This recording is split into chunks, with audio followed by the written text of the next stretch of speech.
c'est le deuxième sujet. Le clash de l'année.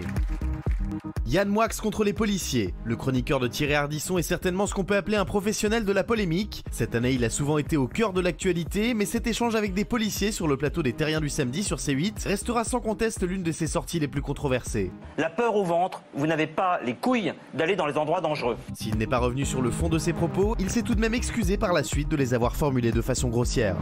Les véganes versus les professionnels de la viande. Un combat de plus en plus féroce. D'un côté, les véganes qui pour certains d'entre eux vont jusqu'à vandaliser des boucheries pour se faire entendre. On se bat contre une injustice en fait. De l'autre, les bouchers qui défendent leur métier. On peut faire des choses dans le respect et correctement. Sur le terrain, les véganes multiplient les actions, qu'elles soient violentes ou non. Des actions qui exaspèrent de plus en plus de bouchers. Non mais en plus de mais ça... pas devant ma boutique, d'accord? Alors vous vous dégagez avec votre merdier là. Ça vous appartient pas, monsieur. Booba versus Caris. Orly, une tension entre deux artistes, une bouteille de parfum, et c'est l'un des faits divers qui a marqué notre été qui se dessine. Alors que les rappeurs Booba et Caris étaient en guerre, il n'était pas rare que les deux hommes s'insultent ou s'humilient par réseaux sociaux interposés. Mais lorsque le 1er août dernier, les deux hommes et leurs équipes se rendent compte qu'ils se retrouvent au même moment dans le même aéroport, la rencontre est inévitable et le résultat plutôt sanglant.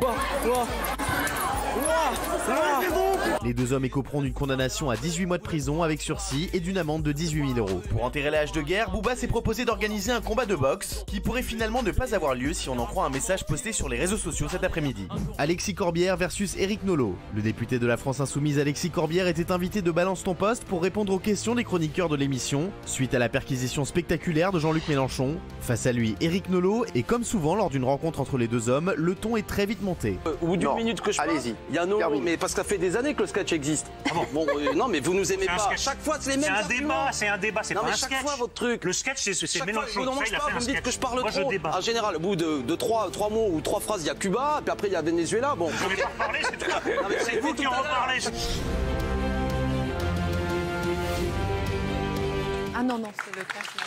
Alors, le clash de l'année.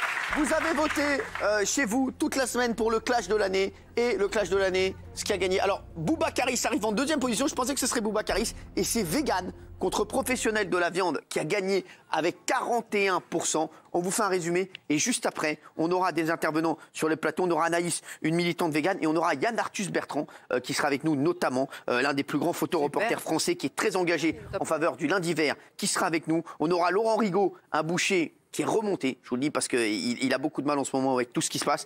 Et il y aura un autre représentant du lundi vert, celui qui a lancé le mouvement, Pierre Girard. Regardez, petit récapitulatif. Des boucheries-charcuteries vandalisées.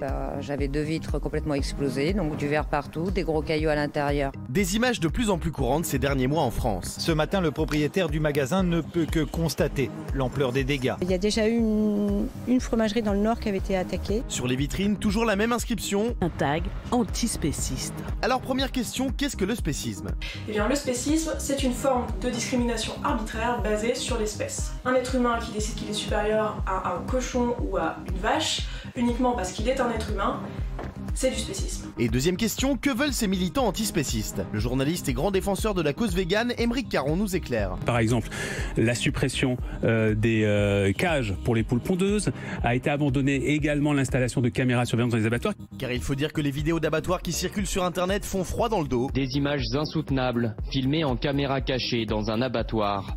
Pour militer contre ces pratiques, les véganes mettent en place de plus en plus d'opérations choc. Les différents bâtiments de l'abattoir sont encore fumants après l'incendie de la nuit dernière. Il n'y a pas de doute, non. C'est criminel. Mais aussi des opérations pacifistes comme le lundi vert, une proposition pour l'année 2019 qui consiste à ne manger ni poisson ni viande chaque lundi. Du côté des bouchers charcutiers, l'exaspération commence à se faire sentir. On respecte leur façon de vivre, alors c'est pas juste qu'ils nous respectent pas notre métier. On te détruit une journée, on te détruit ton travail, quoi. Mais il faut qu'ils sachent une chose, c'est que je ne fermerai jamais pour eux. Et vous, êtes-vous d'accord avec le mouvement vegan?